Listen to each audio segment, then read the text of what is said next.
It appeared that the enemy had sent out his surface units to attack the Nagumo force, and the consequences might be serious if the air attack force did not get back to the carriers quickly. I immediately ordered all units to reassemble, and we were just about to head for home when some 20 Hurricane fighters appeared from the south. Itae's Zeros again peeled off and engaged them, while the rest of our force streaked for the carriers. It was hard to leave the fighters to find their way back alone, but it had to be done. Most of them did return safely, but several never made it. Back on Akagi, I was relieved to learn from Commander Genda that the 2 enemy cruisers had been running away, not attacking, and that no other enemy forces had been spotted. The second wave dive bomber group of 80 planes, led by Lieutenant Commander Agusa, was already on its way to attack them. A few minutes later Agusa radioed, "Enemy sighted." 20 minutes thereafter the attack was over, and both enemy cruisers identified as Dorsetshire and Cornwall had been sent to the bottom. The dive bombers scored hits with close to 90% of their bombs, an enviable rate of accuracy, even considering the windless conditions. But rather than feeling exultation over the proficiency of Agusa's bombardiers, I could only feel pity for these surface ships assailed from the air at odds of 40 to 1. The Nagumo force now retired southward beyond range of Ceylon-based air patrols, but a few days later it again headed north to attack the important British base of Trincomalee, on the east coast of Ceylon. The air task organization was the same as for the Colombo strike. The first attack wave, which I again led, took off in the pre-dawn darkness of the 9th of April. The weather was fine. Enemy radar must have detected our approach, for Hurricane fighters came out to intercept before we reached the target. Our fighter group took care of them in short order, however, and we pressed on to launch the attack. As we came in over the base, enemy anti-aircraft batteries immediately put up a heavy barrage. Despite this opposition, the attack was highly effective. Our dive bombers found numerous carrier-type aircraft lined up on the apron of the field and quickly set them ablaze. My level bombers, carrying 800-kilogram bombs, concentrated on the airfield installations and naval base facilities. One of the targets, a munitions depot, went up in a spectacular display of fireworks. I detailed some bombers to attack the cruisers, but decided that it would be best to leave the main job of destroying the enemy ships to the dive bomber group of the second attack wave. I radioed back to Akagi to this effect, and our first wave then headed back to the carriers. On the way back there was a repetition of what had occurred on the Colombo strike. One of our search planes was suddenly overheard reporting that it had sighted 2 enemy ships heading south only. This time, one was a destroyer, the other an aircraft carrier. We opened our throttles and sped for home, not without some apprehension. Luckily the enemy ships had been spotted before our second wave had taken off for Trincomalee, and by the time we landed on the carriers, Agusa again was leading his dive bombers to attack the enemy. Above, our full combat air patrol was on the alert. Below, on the carriers, there was a steady hum of activity as the planes back from Trincomalee were refueled and rearmed to attack in case Agusa's dive bombers failed to eliminate the enemy carrier. My level bombers were being armed this time with torpedoes. Suddenly Akagi's loudspeakers blared, "Action!" Almost simultaneously there was the stunning noise of bomb explosions, and 6 white columns of water rose off the ship's bow, 4 to starboard and 2 to port. Looking up, I saw a formation of 6 Wellington bombers passing over at 4,000 meters. They had somehow caught our combat air patrol flat-footed, though not for long. The fighters quickly pursued them and eventually shot down everyone in a running battle. Shortly thereafter Agusa's dive bombers reached the enemy carrier, which had been identified as HMS Hermes. In a swift 15-minute attack they sank this carrier and her lone destroyer escort, as well as a large merchant ship which was spotted farther to the north. No fighters were protecting Hermes, nor were there any aircraft on her deck. Just before the attack, she had been overheard calling repeatedly to Trincomalee asking if fighters had been dispatched. From this it seemed evident that it was her planes we had destroyed on the Trincomalee airfield a few hours earlier. Needless to say, they never rejoined her, nor were there further air attacks on the Nagumo force from any quarter. With the sinking of Hermes, Admiral Nagumo decided to write finis to the Indian Ocean operation. After recovering Agusa's planes, the force headed eastward for the Strait of Malacca. The first phase operations were now completed, and Combined Fleet shortly ordered our return to the homeland. On the way, Rear Admiral Harris Carrier Division 5 Zuikaku, Shokaku was again detached and ordered to Truk, whence it was to sortie in early May to support the planned invasion of Port Moresby, on the southeast coast of New Guinea. As we left the tropic seas behind, I had time to think back on the operations of the past 4 hectic months. In that brief span, the Nagumo force had covered almost 50,000 miles of ocean, ranging all the way from Hawaii nearly to the shores of India. We had acquitted ourselves well in every operation. Morale, along with combat efficiency, had risen steadily.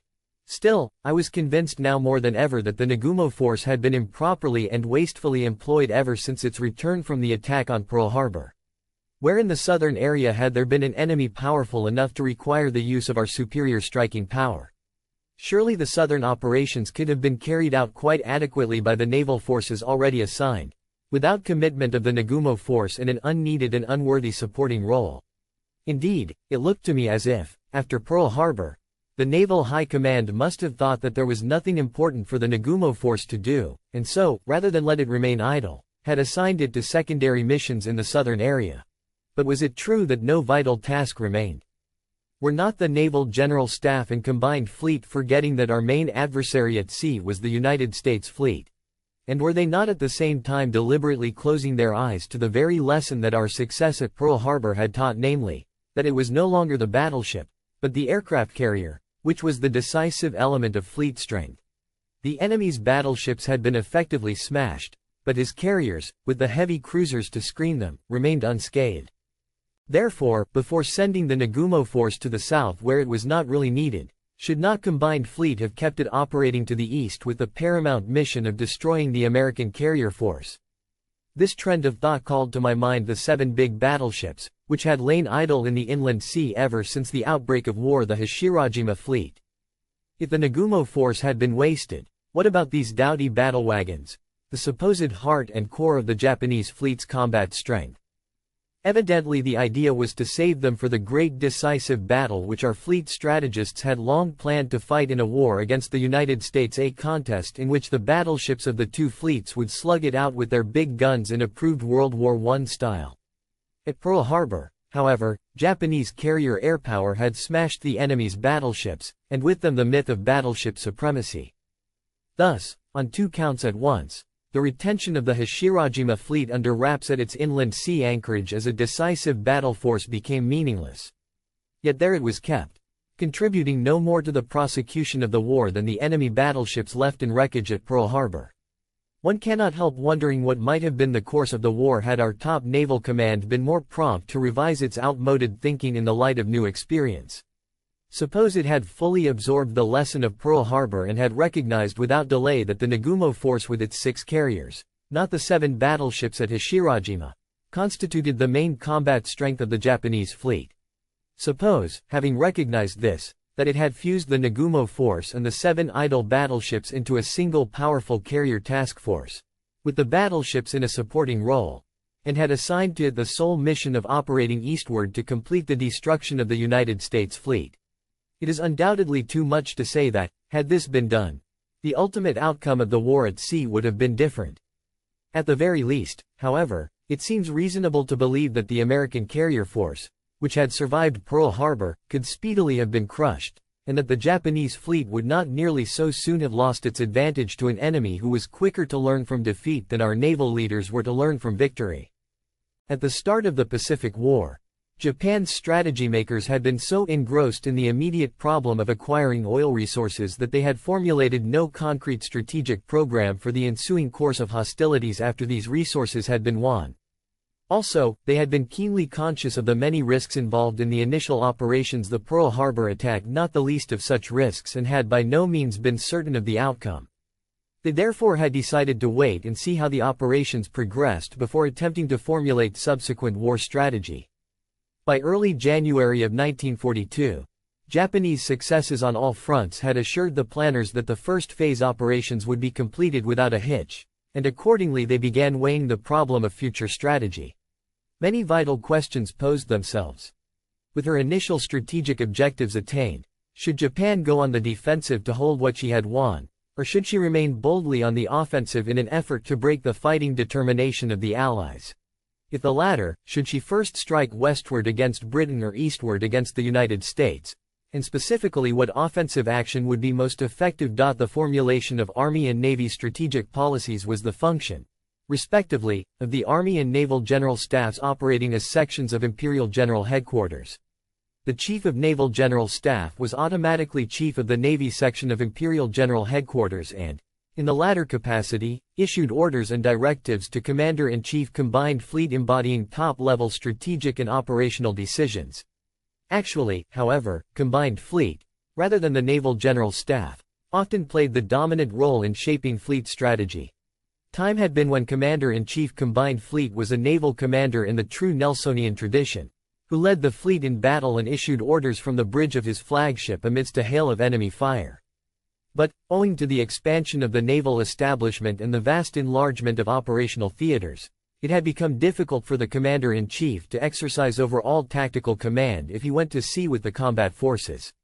So Combined Fleet became primarily a shore-based headquarters which, in addition to planning and directing tactical operations, exerted a potent and frequently decisive influence on the formulation of basic fleet strategy.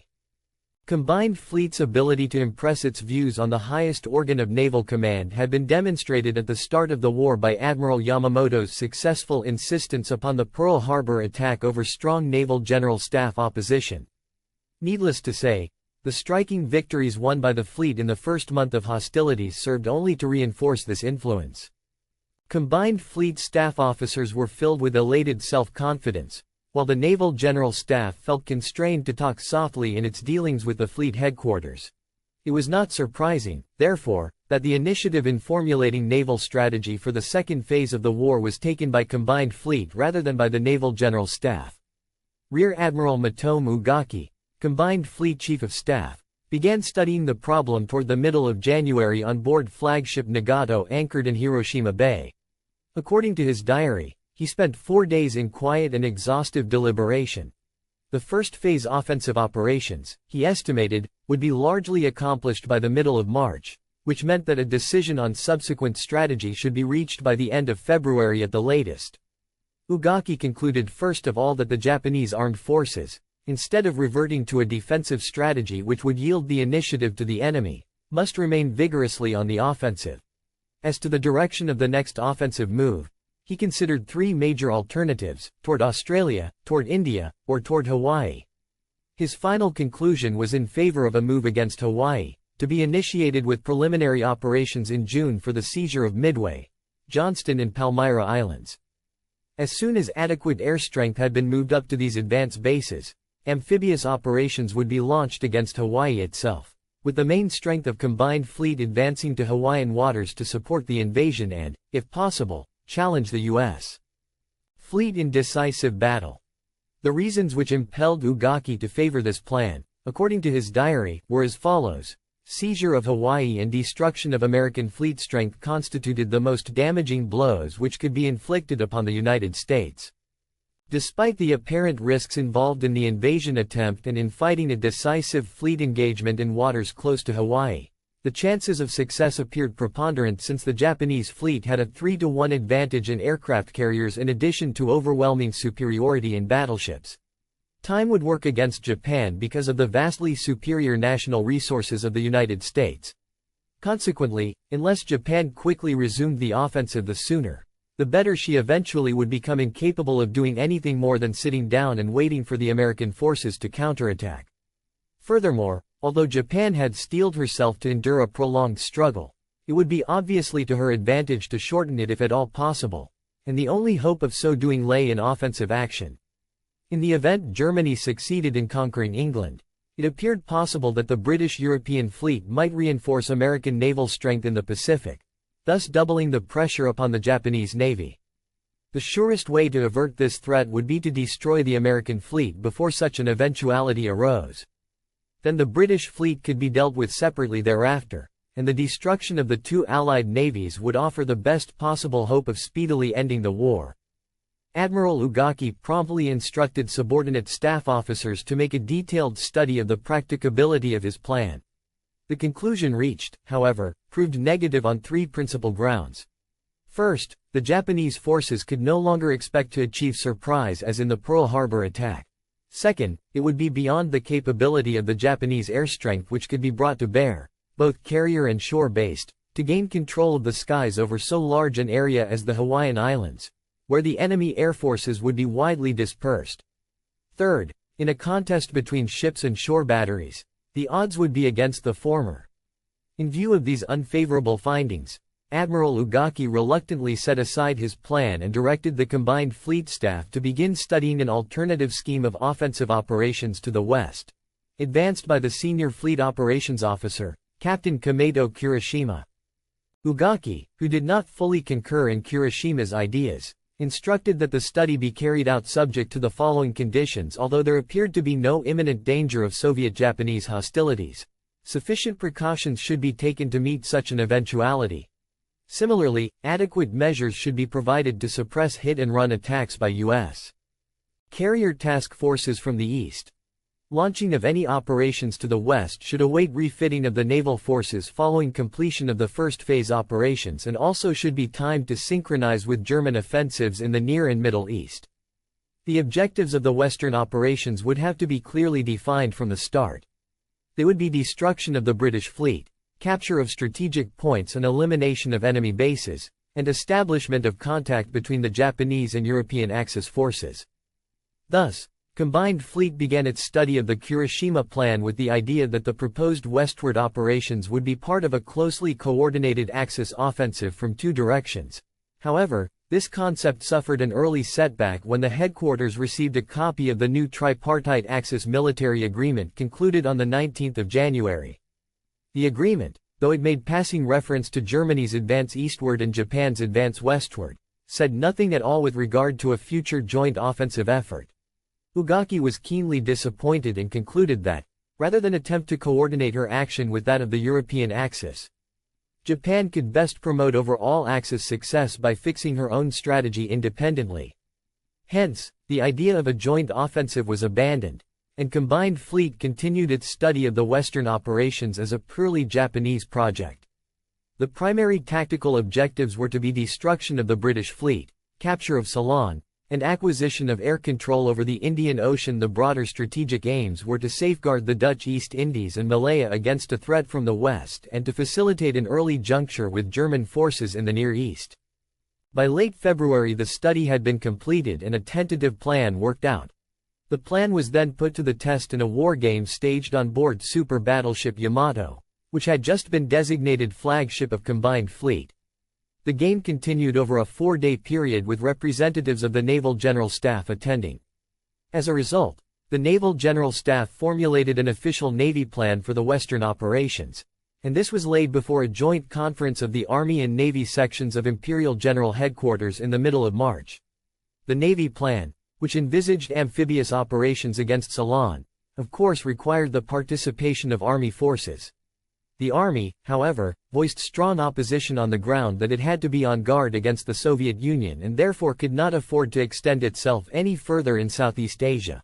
From the Navy viewpoint, this argument appeared somewhat specious in view of the Army's current operations in Burma, but specious or not, the Army's refusal to cooperate meant that the proposed offensive in the Indian Ocean could not be carried out. Combined Fleet nevertheless remained convinced that it must take the offensive somewhere as soon as possible. The headquarters therefore resumed its planning studies looking toward offensive operations to the east, this time lowering its sights somewhat from the earlier Ugaki plan to invade Hawaii and envisaging operations which could be carried out by naval forces alone or with minimum Army participation. A factor of key importance at this stage was the increasingly alarming activity of enemy carrier task forces which, since the beginning of February, had successively attacked the Marshalls, Rabaul, Wake, Marcus Island and eastern New Guinea.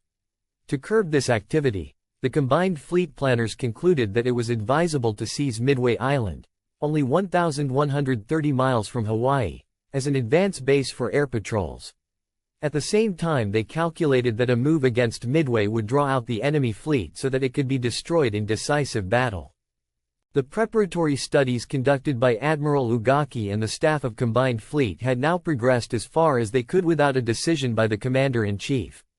Admiral Yamamoto had not intervened in the planning activities of his subordinates and had taken no part in the protracted debate on eastward versus westward advance.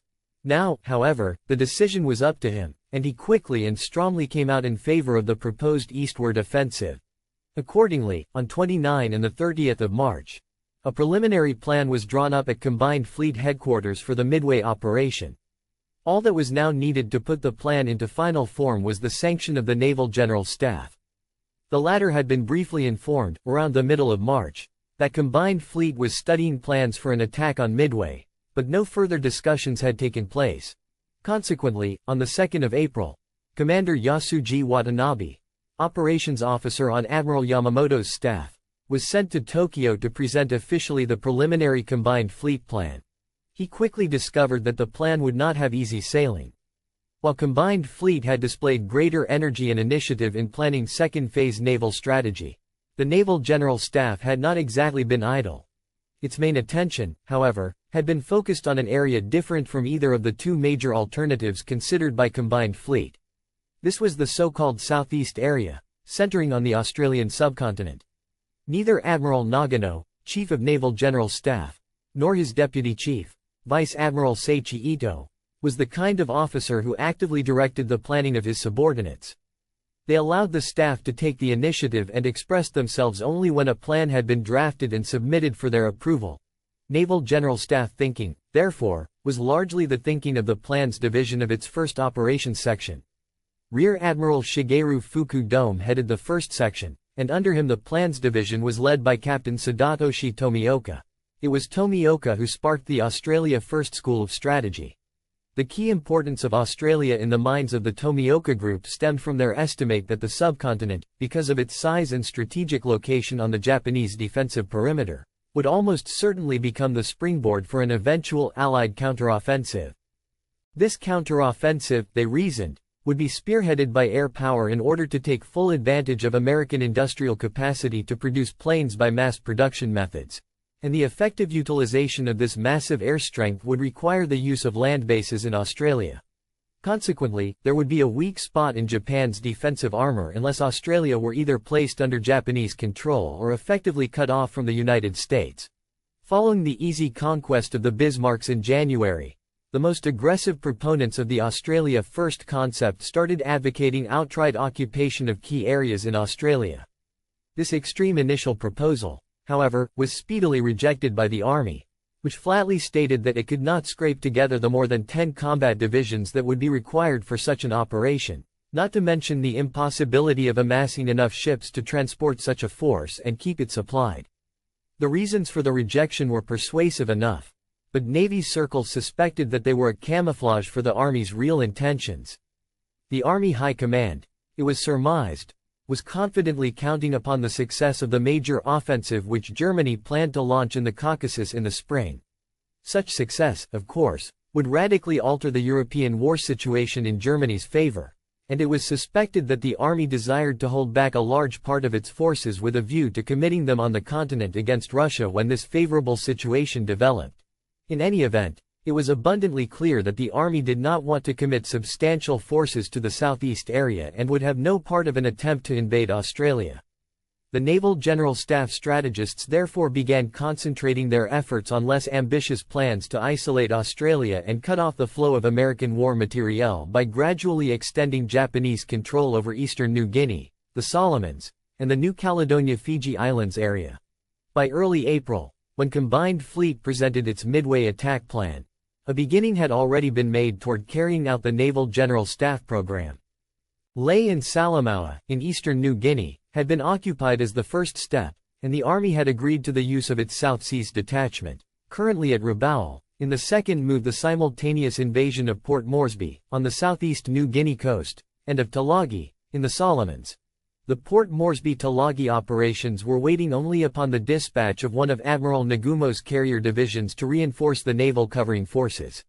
Meanwhile, the Naval General Staff was already trying to talk the Army into participating in further invasion operations against New Caledonia, the Fiji Islands and Samoa as soon as Port Moresby and Tulagi had been taken.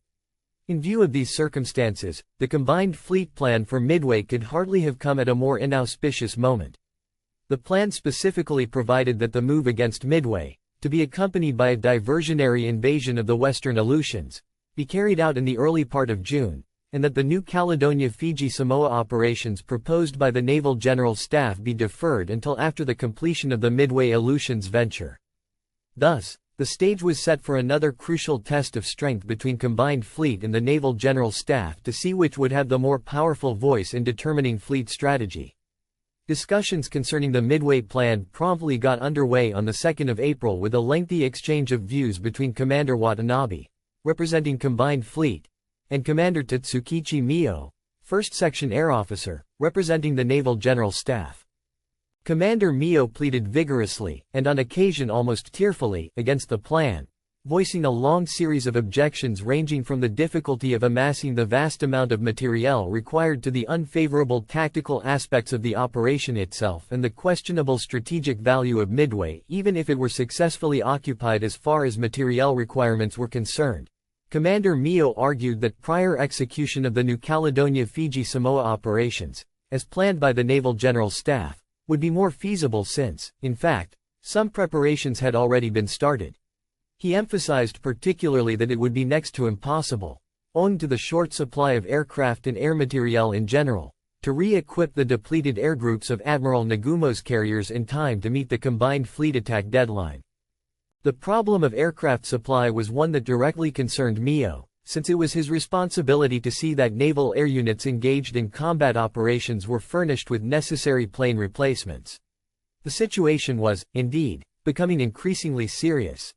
Every air unit was supposed to be equipped with reserve aircraft amounting to 1/3 of its regular operational complement.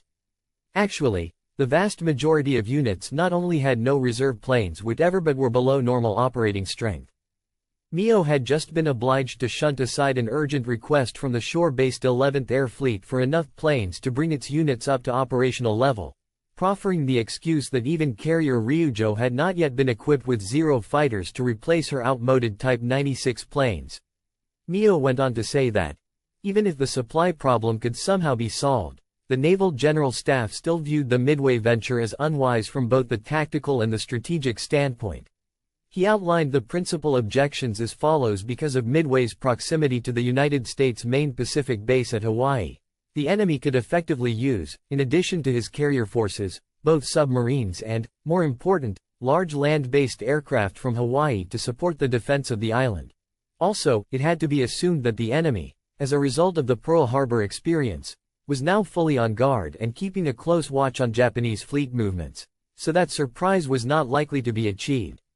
The Japanese forces, on the other hand, would have to operate without land-based air support even for scouting and reconnaissance purposes. This would mean a reduction of the effective striking power of the carrier-borne air forces, since part of their strength would have to be diverted to scouting duty to supplement the float reconnaissance planes of the battleships and cruisers.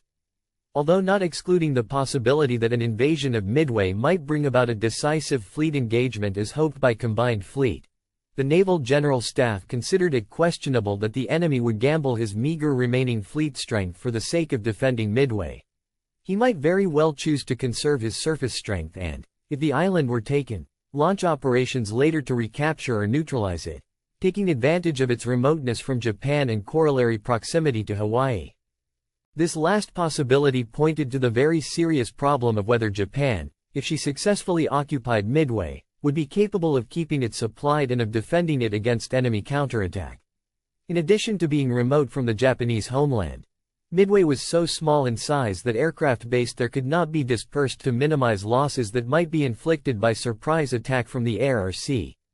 Continuous day and night air patrols on a very large scale would have to be carried out to forestall such attacks, and this would require a huge number of planes as well as a vast quantity of gasoline. The resultant supply and shipping problem might prove beyond Japan's capabilities over any extended period of time.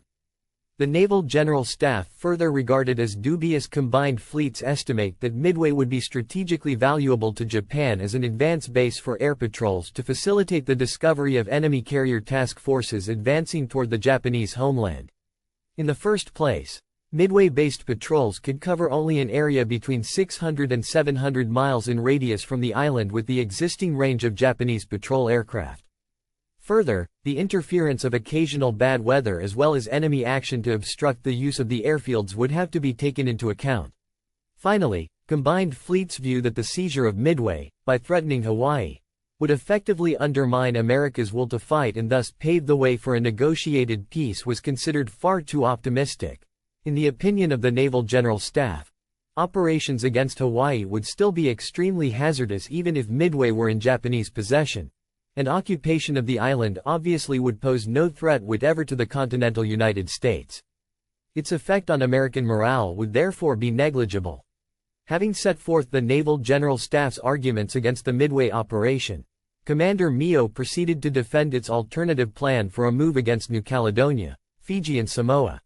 He emphasized that, although these islands were situated farther from Japan than Midway, they were almost equally distant from the United States' main Hawaii base, so that one advantage the American forces would have in defending Midway would be nullified.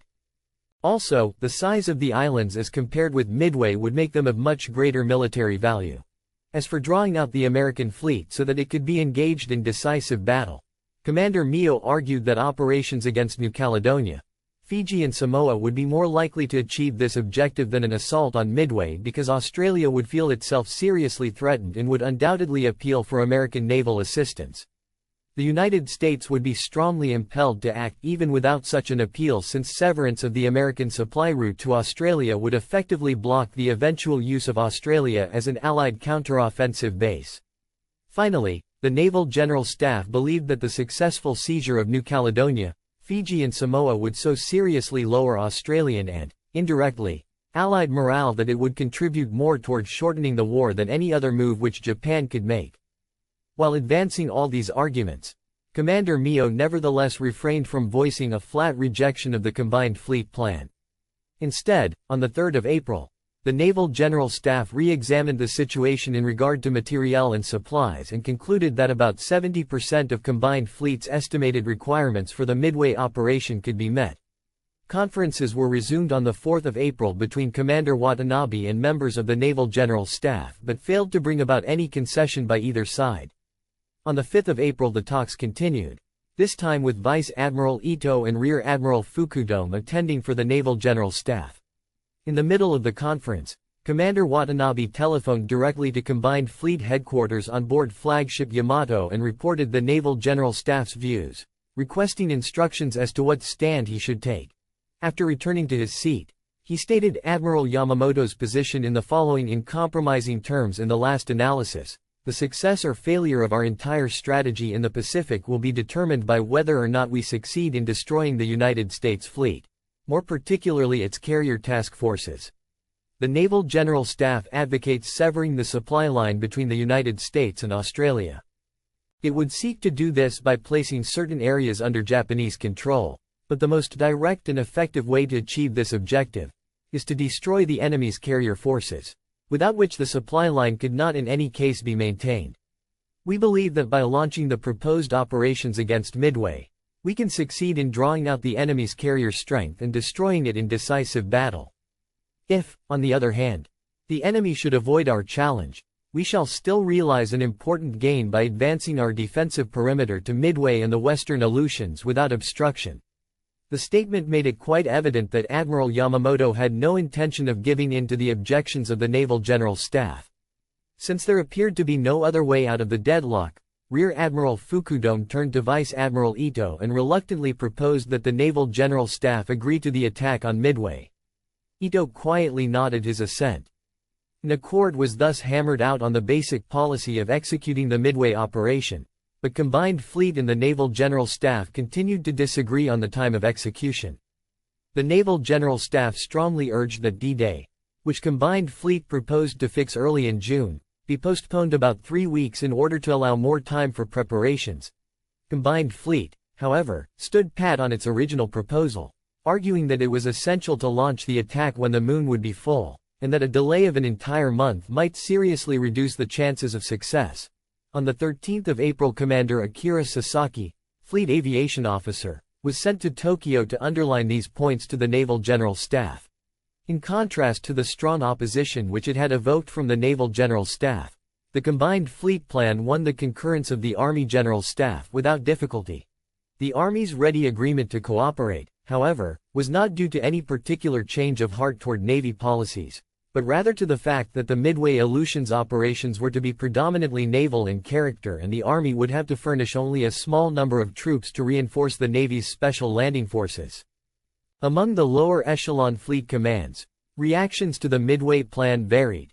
Vice Admiral Moshiro Hosagaya's Fifth Fleet, assigned to guarding the northeastern approaches to the homeland, had long been eager to see a major operation launched on the eastern seafront and naturally welcomed the combined fleet plan.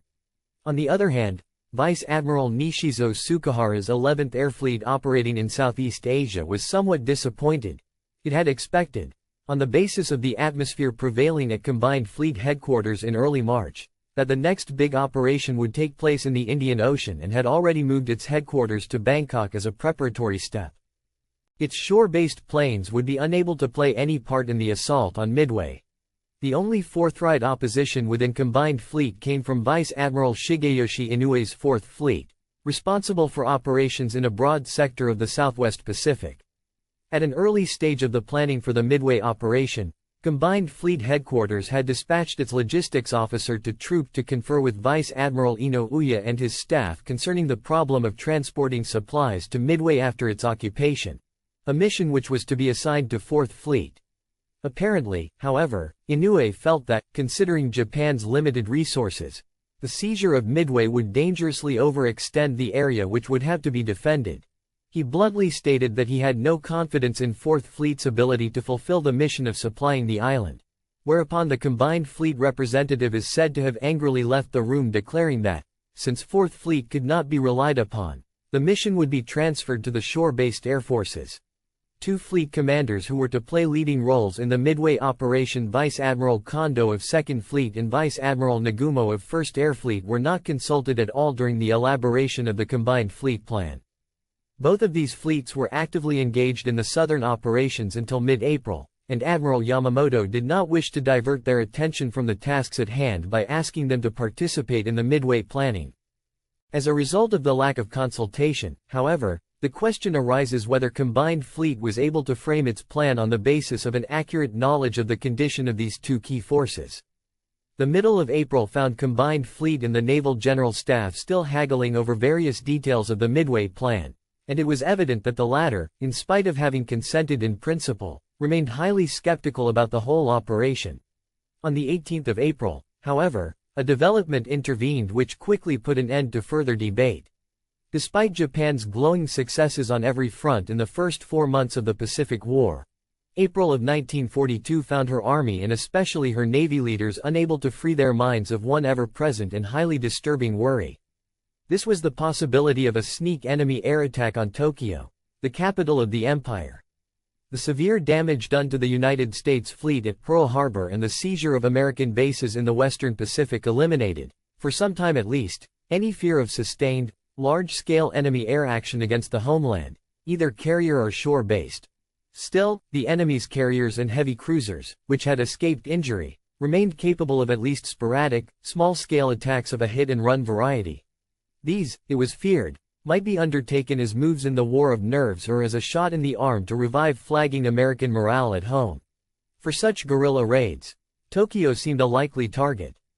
Obviously, the physical damage that might be inflicted on the capital by raids of this kind was hardly enough to warrant the exaggerated concern felt by Army and Navy leaders.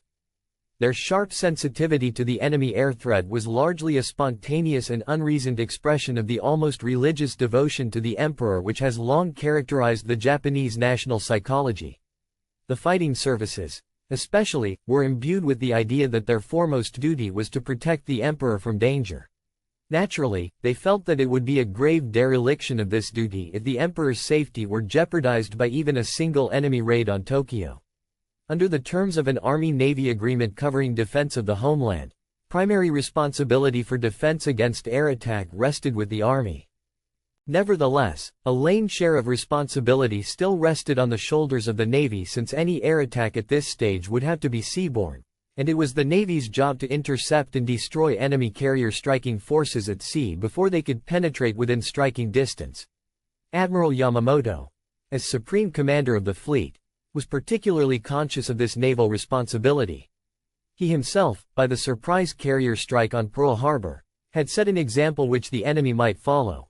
Also, he knew from first-hand observation the bold aggressiveness of the American national character and suspected that the United States fleet would attempt at the earliest opportunity to strike back at the Japanese homeland with a carrier task force.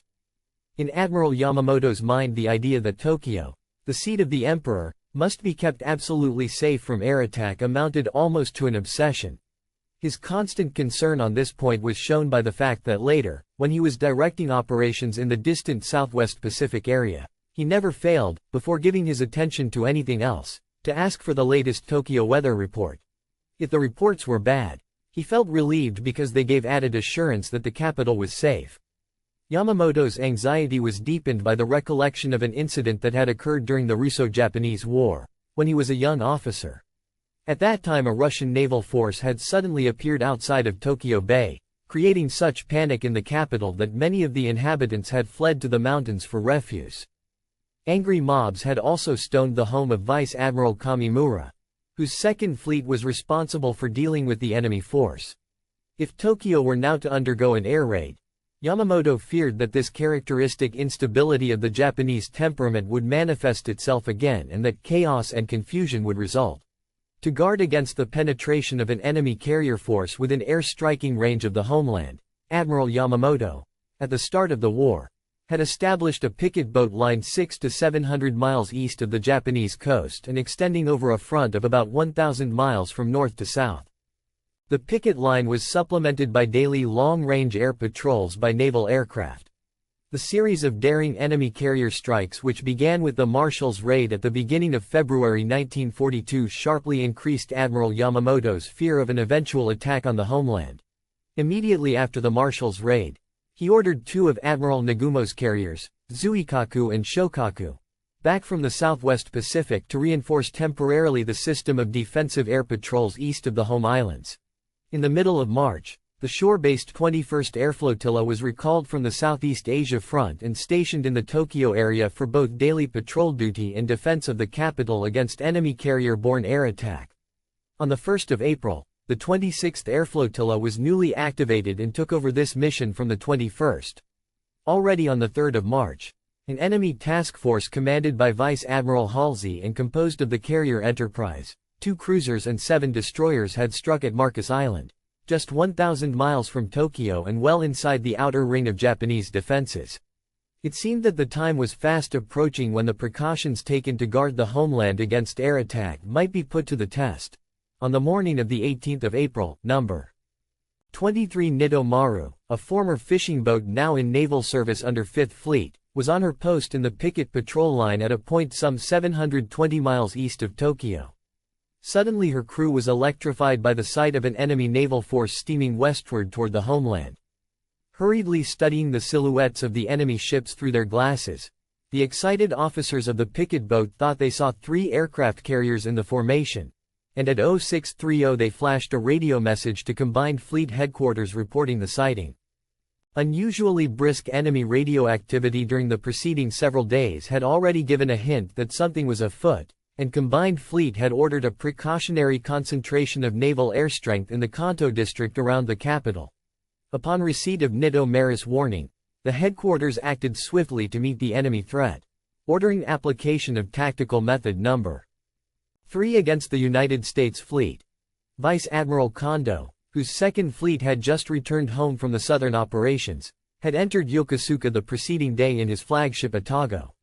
He was now ordered to put back to sea immediately in command of all available surface units in the Yokosuka area and attack the enemy.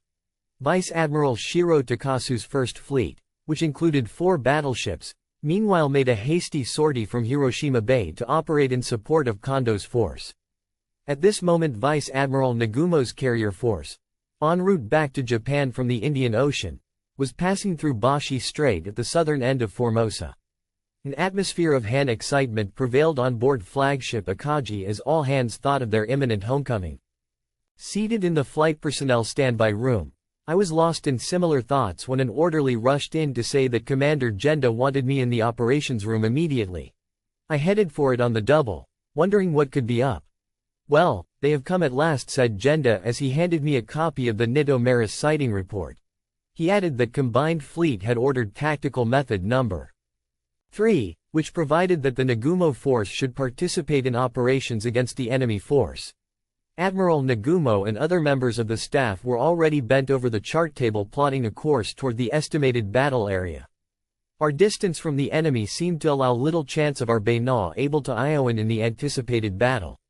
Nevertheless, in compliance with the combined fleet order, the force promptly headed toward the enemy at top speed.